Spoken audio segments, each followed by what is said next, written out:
તેમ આવતા વચન વાલા તણા ગ્રહી લીએ નર ગરજો થઈ તે પૂર્ણ પામે પ્રાપ્તિ ફરી ફેરવણી રહે નહીં. અરે અનંત કોટી બ્રહ્માંડના અધિપતિ બ્રહ્મા વિષ્ણુ મહેશ અને દેવતાઓ ઇન્દ્ર ચંદ્ર સૂર્ય વાયુ વરુણ અગ્નિ હાથ જોડીને ભગવાનને પ્રાર્થના કરે છે, હે મહારાજ અમને કાંઈક આજ્ઞા કરો, અમને કાંઈક સેવા આપો. પણ ભગવાન કોઈને આજ્ઞા કરતા નથી, કંઈ સેવા નથી આપતા. એ બધાને તો ઈચ્છા થાય છે કે અમને કાંઈક આજ્ઞા સેવા મળે તો સારું. જો છતાં એ પ્રભુની આજ્ઞા એને મળતી નથી. એ મહારાજ આજ કૃપા કરી અને આપણને વાલપના વચન સામે ચાલીને શિક્ષાપત્રીમાં લખીને કહે છે. માટે સ્વામી કહે છે આ વચનોને અધરથી ઝીલી લેવા, પૃથ્વી ઉપર પડવા ન દેવાઓ. મયુર કળા કરતો હોય ને, ચોમાસામાં બહુ કળા કરે, શિયાળામાં કરે, ત્યારે એની આજુબાજુ ઢેલ ફરતી હોય, 4-5 ઢેલડા એની આજુબાજુ ફરતા હોય. મયુરની અંદર મૈથુન સૃષ્ટિ નથી એમ કહે છે. એટલે એ કળા કરે ને એની આંખમાંથી જે બિંદુ ખરે ને, એ બિંદુને જો ઢેલ છે એ અધરથી ચાંચમાં ઝીલી લે, એમાંથી જે ઈંડા થાય ને એ ઈંડામાંથી મોર થાય. જમીન ઉપર પડી ગયા પછી જો એને ચાંચથી પીવે ને તો એમાંથી ઢેરડા થાય. જો પછી એના મોર થાય નહીં. એમ સ્વામી કહે છે ભગવાનના વચન છે ને શિક્ષાપત્રી, એને ગરજુ થઈને અધરથી ગ્રહી લેવા, અને તો જ પામે પૂર્ણ પ્રાપ્તિ, ફરી ફેરવણી રહે નહીં. એને પછી પૂર્ણ પ્રાપ્તિ કહેતા આત્યંતિક કલ્યાણ થઈ જાય એનું. ફરી એને આ ભવસાગરના ફેરા ફરવા 184 કે જન્મ મરણમાં આવવું પડે નહીં. એને પછી આવાગમન મટી જાય, એને જમપુરીમાં જવાનું રહેતું નથી. જો એટલે સ્વામી કહે છે આ શિક્ષાપત્રી કોને પાળવા યોગ્ય છે? મોટા મોટા ને પણ માનવા જોગ્યા આજ્ઞા શ્રી જગદીશની. છોટી મોટી જે આજ્ઞા તે સર્વે છે વસાવીશની. સ્વામી કહે છે આજ્ઞા કોને કોને પાળવા જેવી છે? મોટા મોટાને પણ પાળવા જોઈએ આજ્ઞા શ્રી જગદીશની. બ્રહ્મા વિષ્ણુ મહેશ સુધી બધાયને, પ્રકૃતિ પુરુષ સુધી બધાયને આ ભગવાનની આજ્ઞા પાળવા યોગ્ય છે. અને ઘણા એમ કે અમુક અમુક આજ્ઞા પાડી એટલે ચાલે. શું કે મોટું મોટું કરી લે, નાનું નાનું દેખાય નહીં. પણ એવું નથી ભાઈ. તમે માંદા પડ્યા હોય અને મોટી ગોળી આપી હોય, ભેગી એસિડિટી ન થાય એની નાની ગોળી લેવી પડે, સમજ્યા? નહીંતર શું થાય, એસિડિટી થઈ જાય ને મોઢામાં ફોલ્લા પડી જાય, આંતરડામાં ચાંદા પડ્યા હોય તો ઉલટાના વધી જાય ને મટવાને બદલે મરી જાય. માટે નાની કે મોટી બધી આજ્ઞાઓ 27ની છે. પ્લેન હોય એનો એક નાનામાં નાનો સ્પેર પાર્ટ, એક સ્ક્રૂ જો ખુલી જાય ક્યાંકથી તો પ્રોબ્લેમ ઊભો કરી દે ને. એમ ભગવાનની આ શિક્ષાપત્રી એની નાનામાં નાની આજ્ઞાથી માંડીને મોટામાં મોટી બધી આજ્ઞા સ્વામી કહે છે 27 છે. કહેતા બધી આજ્ઞા પાડવી, પણ આ પાડવી ના ન પાડવી એવા વિભાગ એમાં કરવા નહીં. ભગવાન શ્રી હરિયામાં જો તમે, એક તો સદાચાર કહેતા સત્પુરુષોનો આચાર, અને એ પણ પાછું સતશાસ્ત્રે પ્રતિપાદન કર્યો હોય તો. ખાલી સદાચાર ભગવાને નથી કહ્યા. જો સામાન્ય રીતે જોઈએ તો સત્પુરુષોના માર્ગે ચાલવો એ સુખનો રાજમાર્ગ છે. પણ ઘણીક વાર એવું નથી થતું. યુધિષ્ઠિર મહારાજા સત્યવાદી ખરા કે નહીં? જેને લોકો ધર્મ રાજા કહેતા, એનું નામ શું પાડેલું? ધર્મ રાજા. છતાં એ જુગાર રમ્યા તો તો શું એના પગલે જુગાર રમવો એ આપણા માટે હિતકારી છે? નથી. જો નળ રાજા પણ પરમ ધાર્મિક હતો. આખા વિશ્વમાં જેની ખ્યાતિ હતી, અરે દેવતાઓને એની કીર્તિની ઈર્ષા આવતી. આવો પરમ ધાર્મિક નળ રાજા એ પણ જુગાર રમ્યો, પત્નીનો ત્યાગ કરી દીધો. યુધિષ્ઠિરે દ્રૌપદીજીને હોડમાં મૂકી દીધા જુગારમાં. તો શું કોઈ પુરુષ યુધિષ્ઠિર અને નળનો વાદ લઈ અને જુગાર રમે અને પત્નીને શરતમાં હારી જાય તો એ સત્પુરુષનો આચાર શું આપણે જીવનમાં ઉતારવા જેવો છે? એટલે કહે છે સત્પુરુષોનો આચાર હોય અને સત્શાસ્ત્ર એને પ્રતિપાદન કર્યો હોય કે આ પ્રમાણે કરવું તો ભગવાન કે કરવું. જો દુર્વાસા ઋષિ, એકલ શૃંગી ઋષિ, સૌભ્રી, ચ્યવન ઋષિ આ બધા સ્ત્રીના પાસમાં આવ્યા અને પરાશર ઋષિ જેવા એ વ્યભિચાર કર્યા. લ્યો તો શું એનો આચરણ જોઈ અને બીજા સંતો, મહંતો, ઋષિઓ એમ કે પરાશરે પણ વ્યભિચાર કર્યો તો માટે વ્યભિચાર કરવામાં કાંઈ વાંધો નહીં. આચાર કોનો છે? સત્પુરુષ જ છે ને. પરાશરની સ્મૃતિ આખી ધર્મશાસ્ત્ર લખ્યો છે અને સતયુગ કે ત્રેતામાં એ પરાશર સ્મૃતિ માન્ય હતી. અત્યારે જેમ શિક્ષાપત્રી અને આજ્ઞવલ્ક્ય સ્મૃતિ માન્ય શાસ્ત્ર કહેવાય જીવના કલ્યાણ માટે, રૂડા માટે, એમ એક વખતે પરાશર સ્મૃતિ માન્ય ગણાતી. લ્યો વશિષ્ઠ અને વિશ્વામિત્ર, વશિષ્ઠે લોભને વશ થઈને નિમિ રાજાને શ્રાપ આપ્યો. વશિષ્ઠ અને વિશ્વામિત્ર જીવ્યા ત્યાં સુધી એકબીજા સાથે વેરભાવ રાખ્યો. જો વિશ્વામિત્રે વશિષ્ઠના 100 દીકરાઓ રાક્ષસ પાસે મરાવી નાખ્યા. તો શું વિશ્વામિત્ર છે એ સત્પુરુષ નથી? સત્પુરુષ છે. તો પછી એને શું એ બ્રહ્મર્ષિ ન કહે તો વિશ્વામિત્રના 100 દીકરા મારી નાખે એ સારું કહેવાય? આચાર સત્પુરુષનો છે પણ સતશાસ્ત્રો એને માન્ય કરતા નથી, ના પાડે છે આવું ન કરવું. જો વશિષ્ઠ તો ભગવાન રામના ગુરુ કહેવાય પણ લોભે કરીને નિમિ રાજાને વગર વાંકે શ્રાપ દઈને બાળી નાખ્યો, એનું મૃત્યુ કર્યું. તો એ કાંઈ આચાર સત્પુરુષનો છે તો પણ પાળવા જેવો નથી. એટલે સદાચાર કહેતા સત્પુરુષનો આચાર સંત શોભન શાસ્ત્ર લોક વિરુદ્ધ આચાર ધર્મસ્થાન સતામ આચારા ઇતિ વા. શતાનંદ સ્વામી એનું ભાષ્ય કરે છે કે સંત શોભન, સંત હોય અને વળી પાછા લોકમાં શોભારૂપ હોય, કહેતા કીર્તિને પામેલા હોય એવા આચાર. અને શાસ્ત્ર લોક વિરુદ્ધા. જો શાસ્ત્ર અને લોક આ વિરુદ્ધા એટલે લોક અવિરુદ્ધા, કહેતા શાસ્ત્રને પણ માન્ય હોય અને લોકમાં સમાજમાં પણ સ્વીકારણીય હોય, સ્વીકાર્ય હોય એવા જે આચાર એને ધર્મ કહેવાય.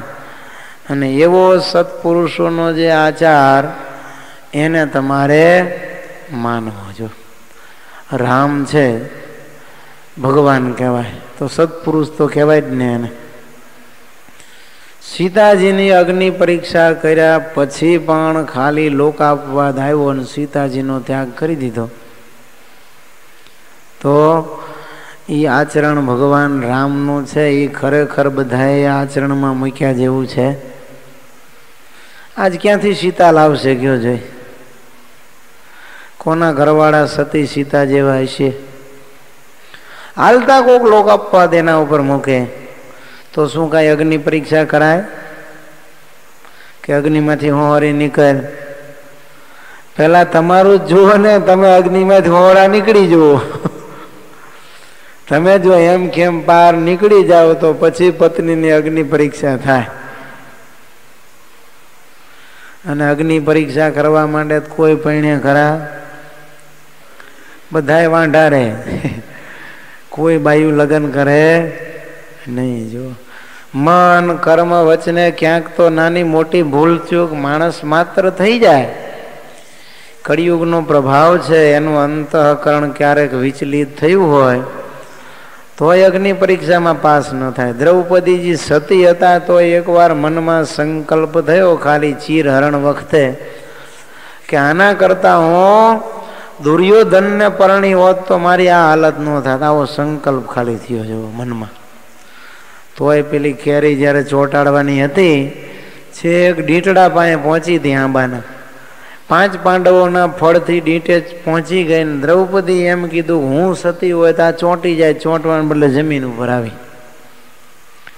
પાંડવોને એમ થઈ ગયું કે આ અમારી પત્નીની સતી વ્રતમાં ખામી. ગયા બધા ભગવાન પાસે. ભગવાનને જઈને વાત કરી, પ્રભુ આમ થયું. ભગવાન કહે છે Draupadiji, there is a doubt in your behaviour. આ તારા વર્તમાનમાં ક્યાંક ખામી છે, કાંઈક તારા વર્તમાનમાં તે સતીત્વપણામાં ક્યાંક ખામી છે, નહીતર આમ થાય નહીં. દ્રૌપદીજી કે પ્રભુ મને ક્યાંય યાદ આવતું નથી કે હું મન કર્મ વચને ભ્રષ્ટ થઈ હોઉં. ભગવાન કહે છે સાંભળ, ચીરહરણ વખતે આવો વિચાર તને આવ્યો હતો? તો કે હા. એ કે બસ આટલે આ કેરી હેઠી પડી ગયા, ફરી વાર જઈને ચોંટાડી જાય, ચોંટી જશે. બીજી વાર ગયા સંકલ્પ કર્યો, કેરી ચોંટી ગઈ. તો એ દ્રૌપદીજી સતી કહેવાય કે નહીં? કહેવાય ને. તો આજ તમારા કોકના ઘરવાળા કે એ 5 પતિ એ સતી હતી, મારે 5 પતિ કરવા છે, તો કોઈ રાખે? આચાર તો સતીનો છે, જોવો જોઈએ તમે. દ્રૌપદીનો સતી કહેવાય ને. છતાંય આજ કોઈ એમ કહે કે મારે 5 ભાઈઓ છે ને હોય એને જ પરણવું છે ને 5 પતિ બનાવવા છે, કોઈ રાખે? એને લોક વિરુદ્ધ આચાર કહેવાય. ભલે એ દ્રૌપદીનો આચાર છે. દ્રૌપદી તો 5 પતિએ સતી હતા. એ તો આગલા જન્મમાં એને વરદાન મળેલું શિવનું કે તને 5 પતિ થશે અને છતાંય તું છતી રહીશ. પણ આજે કોઈ એકમાંથી 2 પતિ કરે તો એને સતી કહેવાય નહીં. એટલે દ્રૌપદીજીનો આચાર જોઈને કોક એમ કે મારે પણ 5 પતિ કરવા છે તો એ લોક વિરુદ્ધ આચાર કહેવાય. ભલે એ દ્રૌપદીજીનું આચરણ હતું છતાં પણ એ માન્ય નથી, એટલે એને ધર્મ કહેવાય નહીં. એ કેવળ દ્રૌપદી પૂરતું સીમિત રહે. જુઓ શું કહ્યું? કેવળ દ્રૌપદીજી પૂરતું સીમિત રહે. તમારી કોઈ એ બેનું દીકરીઓ એના ચીર ખેંચાય તો કાંઈ ભગવાન પૂરવા આવશે? એવી સતી હોય એના ચીર ભગવાન પૂરવા આવે ને એના શિયળ વ્રતની રક્ષા ભગવાન કરે. માટે ભગવાન કહે છે સંત શોભના શાસ્ત્ર લોક વિરુદ્ધ આચારા ઇતિ ધર્મ સ્થાન સતામ આચારા ઇતિ વા. એને સદાચાર કહેવાય. કે રામજીએ સીતાજીનો ત્યાગ કરી દીધો તો પણ સીતાજીએ રામનો અવગુણ લીધો નહીં. જો આને કહેવાય સદાચાર. કે જગતની નારીએ મનમાં એમ રાખવું કદાચ આપણા પતિ આપણને વઢે મારે કૂટે, ક્યારેક આપણી ભૂલ ન હોય ને થઈ જાય તો પણ પતિદેવનો અવગુણ લેવો નહીં. તો 5 દી હતું એમને એમ ઠેકાણે પડી જાય, પણ પછી કોર્ટે મામલો ચડી જાય તો છૂટાછેડાનો વારો આવે. એટલે કહે છે મોક્ષ ધર્મમાં સદાચારો મતો ધર્મો સંત સત્વાચાર લક્ષણા ઇતિ. સદાચાર એને ધર્મ એમ મોક્ષ ધર્મમાં કહ્યું છે, પણ સંત સતુ આચાર લક્ષણા ઇતિ પણ એ સત્પુરુષોના લક્ષણ શાસ્ત્રમાં કહ્યા છે. કેવા સત્ય એવા પરમેશ્વરમાં જેને આસ્તિક ભાવ હોય. હવે સત્પુરુષ કેને કહેવાય? સદાચાર કેને કહેવાય? સત જો અખૂટ વિશ્વાસ હોય એને, અને ભગવાનમાં અને સત્પુરુષમાં જે પ્રેમ કરાવે, ધર્મ ભક્તિ વૈરાગ્ય અને જ્ઞાનની વૃદ્ધિ કરાવે, એવા જે સત્પુરુષો હોય જેના ઉપદેશથી આપણને આવું પ્રાપ્ત થાય, અને અથવા તો જે શાસ્ત્ર વાંચવાથી આપણને સત્ય એવા પરમેશ્વરમાં અપાર શ્રદ્ધા વિશ્વાસ જન્મે, આસ્તિક ભાવ પ્રગટે અને ભગવાનમાં પ્રેમ થાય, ધર્મ ભક્તિ જ્ઞાન વૈરાગ્યની વૃદ્ધિ થાય, એને સતશાસ્ત્ર કહેવાય છે. અને એવા જે સત્પુરુષો હોય એ આપદ્યપી સ્વધર્મ યો ન જહ્યાદ અસ્તિ કો વિદન, આપતકાળમાં પણ જે પોતાના ધર્મનો ત્યાગ ન કરે, વળી કેવો દૃઢ ભક્તો અરે પ્રોક્ત સશ્રેષ્ઠ પુરુષો મહાન, અને ભગવાનનો પરમ ભક્ત હોય, દૃઢ ભક્ત હોય, એવો શ્રેષ્ઠ પુરુષ છે, એને મહાપુરુષ કહેવાય, એને સત્પુરુષ કહેવાય. તો એવા સત્પુરુષોના જે આચાર હોય એને જીવનમાં આચરણમાં લવાય, કે જે આચાર લોક વિરુદ્ધ અને સતશાસ્ત્ર વિરુદ્ધ ન હોય. મહાભારતની અંદર ધર્મરાજા કહે છે, જો આ ધર્મની બાબતમાં શું છે, તર્ક અપ્રતિષ્ઠિત, શ્રુતિયો વિભિન્ના સ્મૃતિયો વિભિન્ના, નૈકો મુનિર્યસ્ય મતઃ પ્રમાણમ, ધર્મસ્ય તત્વમ નિહિતમ ગુહ્યાયમ, મહાજનો યેન ગતઃ સપંથા. ધર્મરાજાએ શું કીધું મહાભારતમાં? તર્ક અપ્રતિષ્ઠિત, ધર્મની બાબતમાં છે તર્કને કોઈ સ્થાન જ નથી. સમજ્યા? ગણિતમાં આવે છે તર્કશાસ્ત્ર આખું આવે છે, એક અત્યારે વિષય છે. તર્કવાદી છે ને એ કોઈ દી સુખી ન થાય. એટલે તર્કને તો ધર્મની બાબતમાં સ્થાન જ નથી લ્યો.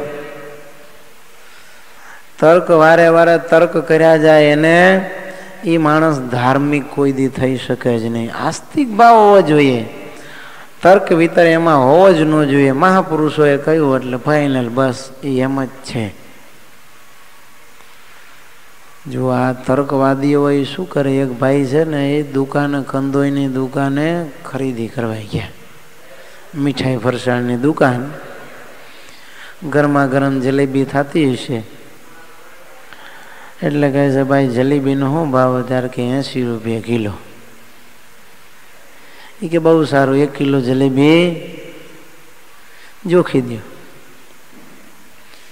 જલેબી જોખીને પડી ગયું, બાજુ મૂક્યું. પછી ગરમા ગરમ ફાફડા થતા હતા.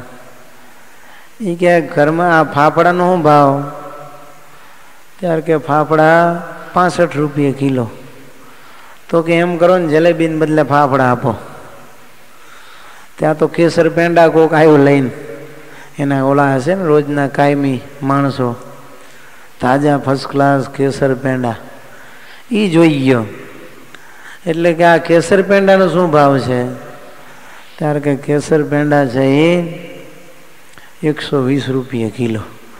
તાકે એમ કરો, આ ફાફડાને બદલે પેંડા આપી દો. ફાફડાને બદલે પેંડા જ ઓખાવ્યા.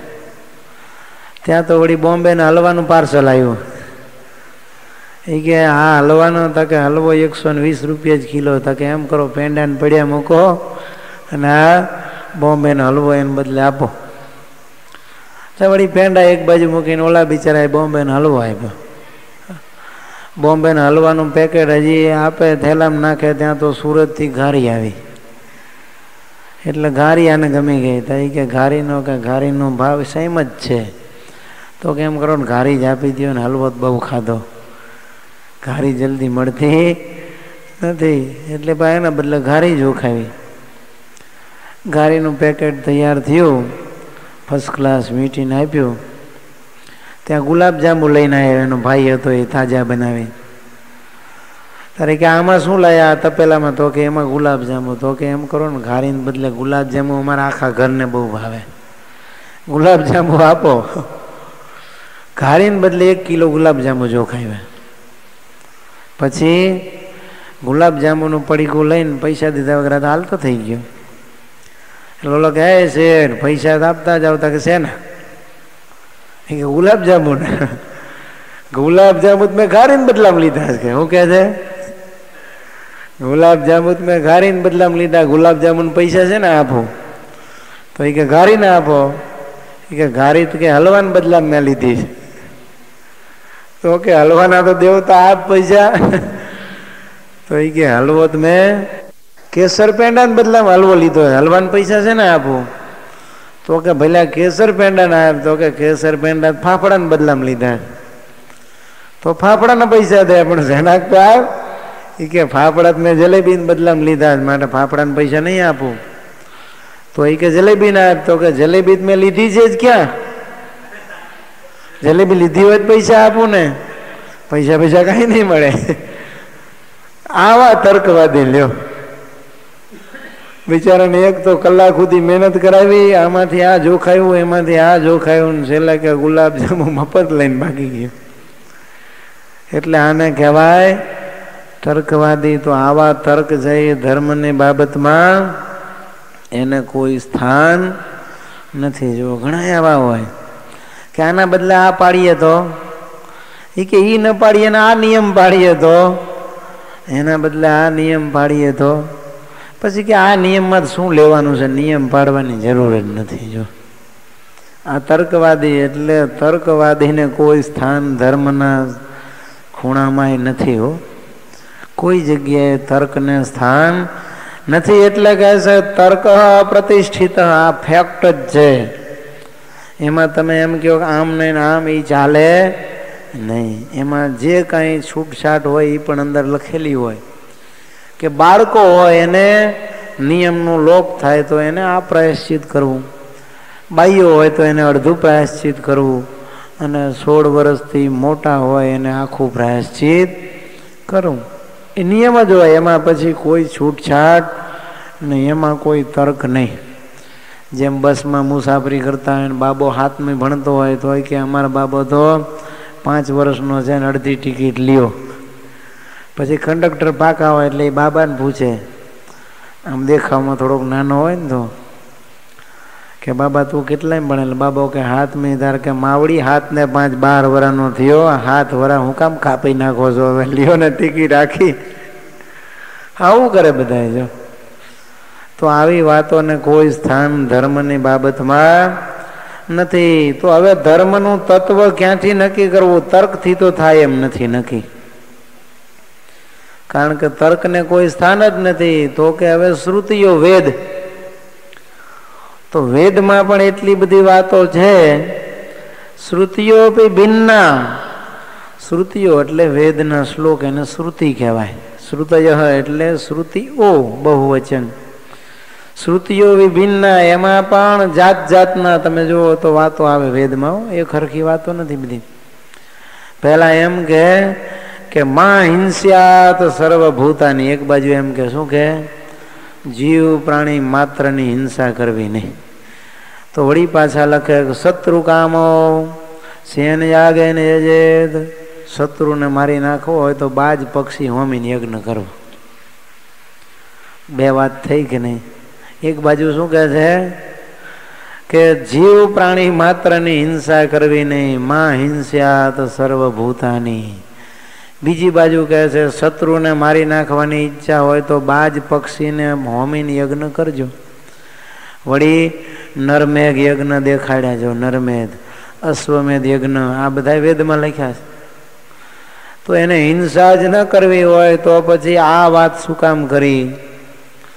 એટલે વેદની વાતો પણ બધી બંધ બેસતી બેસે એવી નથી. ચિત્ર વિચિત્ર બે બાજુઓની હોય છે. જો ભગવાન કેવા છે તો કે નિષ્કલમ નિષ્ક્રિય નિરંજનમ નિરાકાર રૂપો. આવા ભગવાનનું વર્ણન એક બાજુ કરે તો બીજી બાજુ કે હિરણ્ય સ્મશ્મુ હિરણમય કેસા હિરણ વપુ ધ્રુત શંખ ચક્ર. જો ભગવાન કેવા છે તો કે હિરણ્યમય કેસ. સુવર્ણના જેવા વર્ણવાળા ભગવાનના કેસ છે. સુવર્ણના વર્ણ જેવી ભગવાનની મૂછો છે, સુવર્ણના અપાણી પાદો જવના ગૃહી. તો એક બાજુ કહે છે ભગવાનને હાથ પગ કાંઈ છે નહીં છતાંય ગ્રહણ કરે છે, અને બીજી બાજુ કહે છે ભગવાનને હાથ પગ છે. આ વેદોની શ્રુતિઓ એટલે કહે છે વેદની વાતો પણ બે પ્રકારે છે. જો એટલે વેદ દ્વારા પણ 100% ધર્મનું તત્વ સિદ્ધ થતું નથી કે આને ધર્મ કહેવાય ને આને અધર્મ કહેવાય. એમ આપણે 100% કોઈને કહી શકીએ નહીં. દલીલ કરવા જઈએ ત્યારે ક્યાંક ને ક્યાંક બાધ આવે, બે બાજુની શ્રુતિઓ હોય એટલે. તો પછી હવે રહ્યા ધર્મશાસ્ત્ર, જેને સ્મૃતિ શાસ્ત્ર કહેવાય. તો કહે છે સ્મૃતિઓ વિભિન્ન, સ્મૃતિઓ પણ ભિન્ન ભિન્ન છે. પરાશર સ્મૃતિ, વશિષ્ઠ સ્મૃતિ, વૃદ્ધ વશિષ્ઠ સ્મૃતિ, શંખ સ્મૃતિ, લિખિત સ્મૃતિ, શંખ લિખિત સ્મૃતિ, યાજ્ઞવલ્ક્ય સ્મૃતિ. આમ કેટલી સ્મૃતિઓ લખાણી છે. અને બધાય તુંડે તુંડે મતિર ભિન્ના, એ ન્યાય એને ઠીક લાગે એમ હવે ધર્મો લખ્યા. શું કહ્યું? એક જણ કે 24 સંસ્કાર છે, બીજા કે 16 સંસ્કાર, ત્રીજા કે 8 સંસ્કાર, એક જણ વળી એનાથી વધારે સંસ્કાર 30 જેટલા લખે. કોનું માન્ય રાખવું? શતાનંદ સ્વામી કહે છે નકો મુનિ યસ્ય મતમ પ્રમાણમ, નહીં કો મુનિ, કોઈ એવો એક મુનિ નથી જેનો મત આપણે પ્રમાણ કરી શકીએ. એક જ પાપ હોય એના પ્રાયશ્ચિત જુદા જુદા દેખાડ્યા હોય. એક જ પાપ હોય કે ચોરી કરે તો એક જણ એમ કે કાંડા કાપી નાખવા, તાર બીજા ઋષિએ લખ્યું હોય કે એને 1000 રૂપિયા દંડ કરવો, ત્રીજા ઋષિ એમ લખ્યું હોય કે એને ભાઈ 500 રૂપિયા દંડ કરવો, ચોથા ઋષિ એમ કે એને એક વખત માફ કરીને જવા દેવો દાઢી મૂછ મુંડાવીને. આવું જુદું જુદું લખાણ હોય તો આ ચારમાંથી કોનો મત આપણે? શતાનંદ સ્વામી કહે છે પ્રમાણ કરવો લ્યો. ધર્મરાજા કહે છે કે આમાં મારું મન ભમી જાય છે કે ધર્મ તત્વ મારે જાણવું છે. તો એ ધર્મ તત્વ ખરેખર છે શું? તર્કને તો કોઈ સ્થાન નથી. વેદમાં પણ બંને પ્રકારની વાતો છે, સ્મૃતિ શાસ્ત્રો અનેક પ્રકારના છે, અને બધા ઋષિઓએ જુદી જુદી જાતના ધર્મ નિયમ શાસ્ત્રમાં લખ્યા છે. ઠીક લાગે એમ સૌની મતિ પ્રમાણે આ ધર્મો વિધવાઓના, સધવાના, બ્રહ્મચારીઓ, યતિઓના બધાને લખ્યા છે. એટલે આ બધામાં મેં ડોકિયા કર્યા પણ ક્યાંય મને ધર્મનું તત્વ હાથમાં આવતું નથી. યથાર્થ તત્વ 100% પ્યોર, જેમાં કોઈ ભેગ ન હોય એવું. એટલે શું કહે છે આ ધર્મ તત્વ છે એ ધર્મસ્ય તત્વ નિહિતમ ગુહાયામ. ધર્મ તત્વ જ ગુફામાં ખોવાઈ ગયું છે, ઊંડી ગર્તામાં જતું રહ્યું છે કે હવે હાથમાં આવતું નથી. એટલે મને એમ લાગે છે કે મહાજનો યેન ગતઃ સપંથા. એટલે હવે ધર્મનું તત્વ તો કયું, કેને ધર્મ કહેવાય? તો કે મહાજનો એ જે રસ્તે ચાલ્યા હોય એનું નામ ધર્મ, એમ મારું મન તો કહેવા માંગે છે. તો મહાજને કેટલી જાતના હોય? સોની મહાજન, વેપારી મહાજન હોય છે ને, કોળી મહાજને હોય, પટેલ મહાજને હોય. સમજ્યા? તો એક વખત આવી રીતે એક ભાઈએ વાંચ્યું કે ધર્મ કેને કહેવાય, કોના માર્ગે ચાલવું? તો કે મહાજનો એને ગતઃ સંપન્ના. મહાજન જે રસ્તે જાય એ રસ્તે જવું એનું નામ ધર્મ. છે એક મૂર્ખો પંડિત, પંડિત હતો પણ મૂર્ખ. સમજ્યા? પઢત મૂર્ખ કહેવાય એને, કેવા ભણેલા મૂર્ખા. પોથી પંડિત જેને આપણે કહીએ ને, લાંબી, એને કાંઈ ખબર પડે નહીં. તો એ કાશીથી ભણીને આવ્યો એ વિદ્વાન. પછી એને વિચાર કર્યો કઈ રસ્તે હાલવું. તો કે મહાજન જે રસ્તે જાય ને એ રસ્તે જવું. એ કાર્ય આમ આખું ટોળું માણસોનું જતું હોય છે. તો એ ટોળું તો ચાલતું ચાલતું ક્યાં ગયું ખબર? કોળીનું ટોળું હતું. એ સ્મશાન યાત્રા લઈને નીકળું તું, મળતું લઈને ક્યાં જાય? સ્મશાન ભૂમિમાં ગયું. ત્યારે આ બ્રાહ્મણે ફરતો ફરતો ક્યાં ગયો? એની પાછળ પાછળ સ્મશાનમાં લ્યો. આ કઈ ધર્મ છે એનો સ્મશાનમાં જઈને ઊભું રહેવું? એટલે મહાજન તો ગમે જાય, ઈ મહાજનની વાત નથી. મહાંશ્ચ અસૌ પુરુષ અથવા જન ઇતિ મહાજન, જે અતિ ઉદાત્ત ચરિત્ર વાળા છે, ભગવાનના પરમ ભક્ત છે, અને લોક વિરુદ્ધ આચાર જેનો નથી, અને સતશાસ્ત્ર અને સત્પુરુષોએ જે માર્ગને વખાણ્યો છે એ માર્ગે જે ચાલે છે એને મહાજન કહેવાય. એવા પુરુષના આચરણને અમે ધર્મ કહીએ છીએ. શ્રી કૃષ્ણ ભગવાને ગીતાજીમાં પણ કહ્યું છે, યદ યદ આચરતી શ્રેષ્ઠ તદ્દેવેતરો જનઃ સયત પ્રમાણમ કુરુથે લોકસ્તદ અનુવર્તતે. ભગવાન કહે છે યદ યદ આચરતી શ્રેષ્ઠ, શ્રેષ્ઠ પુરુષો જેવું આચરણ કરે છે તેવું બીજા માણસો એને જોઈને આચરણ કરે છે. સયત પ્રમાણમ કુરુતે, અને સત્પુરુષો જે વાતને પ્રમાણ કરે છે એને લોકો અનુવર્તે છે, એ પ્રમાણે વર્તે છે. જો એટલે સદાચાર હવે કેને કહેવાય એનું લક્ષણ કાશી ખંડમાં લખ્યું છે કે વિદ્વેષ રાગ રહિતા અનુતિષ્ઠન્તિ યમ મુને વિદ્વાંસસ્તમ સદાચારમ ધર્મ મૂલમ વિદુર્બુધા. જે વિદ્વેષ રાગ રહિતા, કોઈના પ્રત્યે જેને રાગ નથી અને દ્વેષ પણ નથી, જો એને જ સત્પુરુષ કહેવાય. રાગ અથવા દ્વેષ બેમાંથી એક હોય તો એનું આચરણ છે ને એ ભેદભાવ વાળું હોય.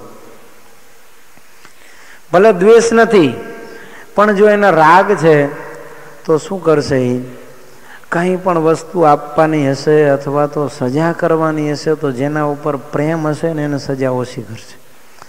કંઈક આપવાનું હશે તો એને વિશેષ આપશે. એટલે શું થશે? ભેદ બુદ્ધિ આવશે. જો એટલે એનું આચરણ વિશુદ્ધ આચરણ હોઈ શકે જ નહીં. એમ દ્વેષ હોય તો બે માણસો લડતા ઝઘડતા આવ્યા હોય પણ એક ઉપર એને દ્વેષ હોય, બેયનો સરખો વાંક હોય, અથવા તો જેના ઉપર દ્વેષ નથી એનો વાંક હોય તો પણ જ્યારે ન્યાય કરશે ત્યારે એને જેના ઉપર દ્વેષ છે ને એને આકરીમાં આકરી સજા ફટકારશે ને પેલા નિર્દોષ સાબિત કરશે. એટલે એને સત્પુરુષ કહેવાય નહીં. એ પુરુષના આચારને સદાચાર કહેવાય નહીં. એટલે કહે છે વિદ્વેષ રાગ રહિતા અનુતિષ્ઠન્તિ યમ મુને, કહેતા રાગ અને દ્વેષ રહિત જે મુનિ વિચરણ કરી રહ્યા છે, આ જગતની અંદર સ્થિત પ્રજ્ઞ છે. વિદ્વાન સંસ્તમ સદાચારમ, વિદ્વાન છે એવાને એવા પુરુષના આચારને સદાચાર કહેવાય. ધર્મ મૂલમ વિદુર બુધાહ, એને બુદ્ધજનો કહેતા. પંડિત જ્ઞાની પુરુષો એવા જે સત્પુરુષનો આચાર છે એને ધર્મ સ્વરૂપે અથવા તો ધર્મનું મૂળ છે એમ કહે છે, જાણે છે. વિદુ એટલે જાણવું. તો સદાચારોનું પાલન માણસે નિરંતર કરવું જોઈએ. એટલા માટે જો આપણા 5 નિયમો ભગવાને આપ્યા ને, સંતોના 5 ગ્રહસ્થોના આપ્યા, એને શું કીધું? પંચ વર્તમાન. શું નામ આપ્યું ભગવાને? જુઓ, જૈનોમાં કંઈક પંચશીલ કહે છે, બૌદ્ધ ધર્મની અંદર પંચ મહાવ્રત કહે છે. તો આપણે પણ એને 5 મહાવ્રત શબ્દ આપીએ છીએ, કારણ કે આમ તો એ વ્રત જ છે ને. અથવા તો 5 નિયમ આપણે કહી શકીએ, પણ ભગવાને 5 નિયમ ન કીધા, 5 શીલ ન કીધા, 5 મહાવ્રત ન કીધા, 5 વ્રતો ન કહ્યા, પણ ભગવાને એનું નામ શું આપ્યું? પંચ વર્તમાન. જો વર્તમાન એટલે ભૂતકાળ પણ નહીં અને ભવિષ્યકાળ પણ નહીં. જ્યારે તમે ઊભા હો અને તમને કોઈ પૂછે ત્યારે તમારામાં એ વર્તમાન હોવું જોઈએ. એટલે તમારામાં એ દેખાવું જોઈએ, એને કહેવાય વર્તમાન. એટલે હાલના સંજોગોમાં વર્તમાન કાળ કહીએ ને એટલે ચાલુ કાળ અત્યારે જે હોય એને વર્તમાન સ્થિતિ પરિસ્થિતિ કહેવાય. તો પંચ વર્તમાન એટલે ભગવાન કહે છે કોઈ એમ કે હું 5 વર્ષ પછી પાડીશ, અથવા તો 2 વર્ષ પહેલા હું પાડતો હતો, તો એ હાલમાં એનામાં પંચ વર્તમાન કહેવાય નહીં. પણ પંચ વર્તમાન એટલે આજે પણ હું પાડું છું. 5 વર્ષ પછી કે જિંદગીના અંત સુધીમાં પણ મને કોઈ પૂછશે તો તેથી પણ હું કહીશ કે હું આ 5 નિયમો પાડું છું. એને કહેવાય પંચ વર્તમાન. ભગવાન કે કોઈ દી ભવિષ્યકાળ પણ ન થાય અને ભૂતકાળ પણ ન થાય. આ 5 નિયમો સદાકાળ મારા આશ્રિતોના જીવનમાં જીવંત હોય. જ્યારે એને પૂછવામાં આવે ત્યારે કોઈ પણ સંજોગોમાં એ 5 નિયમોનું પાલન કરતો હોય. એટલા માટે આ 5 નિયમોને ભગવાન કે અમે શું કહીએ છીએ? પંચ વર્તમાન. જો ન કે ખરેખર તો 5 વ્રત જ એનું નામ હોઈ શકે અથવા તો મહાવ્રત હોઈ શકીએ, પણ ભગવાને જાણી વિચારીને એને પંચ વર્તમાન એવું નામ આપ્યું છે. જો હરિલીલા કલ્પતરુ સ્કંદ 7મા અધ્યાય 37માં શ્રી હરિ કહે છે ગંધો યથા સ્થિતો ભૂમૌ યથા નિરે સ્થિતો રસઃ તથા શ્રેયસ્કરે ધર્મે સ્થિતં સૌખ્યં નિરંતરમ ધર્મં આચરતાં પુંસાં કિંચિન્ના પ્રાપ્યમસ્તિ તસ્મા જનેન વિદુષા ધર્મો રક્ષ્યો દૃઢં સદા. ભગવાન શ્રી હરિ કહે છે ગંધો યથા સ્થિતો ભૂમૌ યથા નીરે સ્થિતો રસ. ગંધ છે ને એ પૃથ્વીનું કારણ છે. શું છે? પૃથ્વીનું કારણ છે. માટે પૃથ્વી તત્વની અંદર ગંધ રહેલી જ હોય. ભલે આપણને આવતી નથી, પણ વરસાદ પડે કેવી મીઠી સુગંધ પૃથ્વીમાંથી આવે છે ને. એ ક્યાંથી આવી?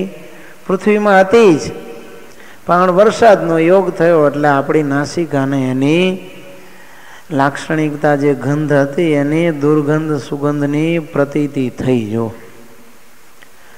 એટલે પૃથ્વીની અંદર ગંધ કાયમ માટે રહેલી છે. યથા નીરે સ્થિતો રસ, એમ પાણીની અંદર રસ તત્વ રહેલું છે. એ કાયમ માટે હોય જ, કારણ કે રસ છે એ જળનું કારણ છે.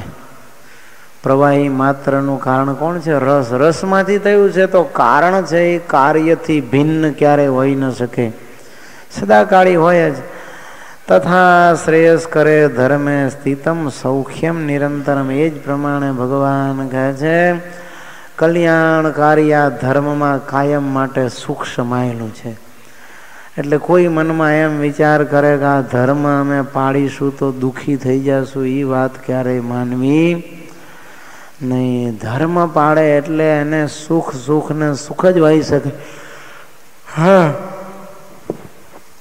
શરૂઆતના સ્ટેજમાં ખરેખર બનતું હોય છે એવું કે અમુક વ્યક્તિઓને ધર્મ પાળવા જાય ત્યારે આવરણો આવે, વિઘ્નો આવે, પણ એ દુઃખ નથી. વિઘ્નો ટળ્યા પછી એની પાછળ મહાસુખ સમાયેલું છે. એ તો હવે નારી પરણીને સાસરે જાય પછી પતિ સાથે રંગે રમે અને ગર્ભ રહે તો એ પેટમાં ગર્ભ હોય તો શું દુઃખ નથી થતું એને? પેટમાં બાળક હોય ત્યારે કેટલી તકલીફો થાય કે ઉલટીઓ ને આવું તેવું બધું ચાલુ થઈ જાય. ગર્ભ રહે એટલે હલનચલનમાં તકલીફ પડે. બાળક જ્યારે 7-8 મહિનાનું થાય ત્યારે તો બેસવા ઉઠવામાં પણ ઘણી માતાઓને તકલીફ થતી હોય. તો શું પછી ગર્ભપાત કરાવી દેશે? એબોર્શન કરાવી નાખે? નહીં, એ દુઃખને સહન કરશે. તમે જુઓ, ખાવા પીવાનો બધો કંટ્રોલ રાખશે, કામકાજ ન થઈ શકે. ઘણીવાર તો બાળક અમુક વજનદાર બાળક હોય, પુષ્ટ બાળક હોય, તો એના લીધે માતાને ઘણી અગવડતા ઊભી થાય છે. પણ એ એબોર્શન કરાવી નાખે તો એને મા બનવાનું સૌભાગ્ય પ્રાપ્ત થાય. 9 માસે જ્યારે બાળકને જન્મવાની તૈયારી થાય ત્યારે તો કેટલી પીડા હોય તમે જુઓ. એને પહેલી ડિલિવરી વખતે અતિશય પીડા થાય ને ઘણીક વાર તો એને મોતને આડી એક આંગળ જગ્યા રહે. લ્યો, મોત જન્મ મરણ સાથે આમ ઝોલા ખાતા હોય. ઘણી વાર તો સિઝેરિયન કરાવવું પડે બાળકનો જન્મ ન થાય તો. ત્યારે ડૉક્ટર ઘણીવાર લખાવતા પણ હોય છે કે 2 માંથી 1 કદાચ મૃત્યુ પણ પામે, તમે લખી દો. આવી પરિસ્થિતિ પેદા થાય છે તો પણ માતાઓ બાળકને જન્મ આપે છે તો એને વાંઝિયાપણું એના માથેથી ટળી જાય છે અને બાળકની મા બનવાનું સૌભાગ્ય પ્રાપ્ત થાય છે. જો તો જગતમાં એને કોઈ વાંઝિયા ન કહે. તો શરૂઆતમાં દુઃખ ભોગવવું પડે છે કે નહીં? પણ બધી નારીઓ એમ જ વિચારે, ધૂંધલી જેવી હોય, ધૂંધલી. અરે રે, પેટમાં જો બાળક ગર્ભ રહેશે તો પછી શું થાય છે? ઉદર વૃદ્ધિ, પેટ મોટું થશે અને ઉદર વૃદ્ધિ થશે અને પછી ઘરમાં ચોર ડાકુ લૂંટારા આવ્યા છે તો હું ભાગીશ કેવી રીતે? મને પકડીને મારી નાખશે. એટલે મારે આ ફળ ખાવું નથી ને મારે બાળક જોતું નથી. જો ધૂંધલીએ ફળ ન ખાધું બાળક ન થયું એને, અને એની બેનને ખવડાવ્યો એમાંથી ધૂંધુકારી થયો, પાપી. એની બેનને નહીં, ગાયને ખવડાવ્યો એમાંથી ગોકર્ણ થયો, અને એની બેનનો બાળક લઈ આવ્યો, પાપી ધૂંધુકારી થયો, ને એમાંથી શું થયું? ધૂંધલીને મારી નાખી. બાપને ઘર ત્યાગ કરીને ભાગી જવું પડ્યું. વ્યભિચારી, દારૂડિયો અને જુગારી પાક્યો. જો એટલે પેટ ઝીણું જે બાળક હોય એના જેવું બીજું માગેલું થાય નહીં. કમસે કમ તમારા સંસ્કાર તો એની અંદર આવે. બીજા એનાથી વિશેષ સંસ્કારની આશા ન રાખીએ, પણ તમારા જે સારા નશા સંસ્કાર હોય એટલા તો બાળકમાં આવે ને આવે.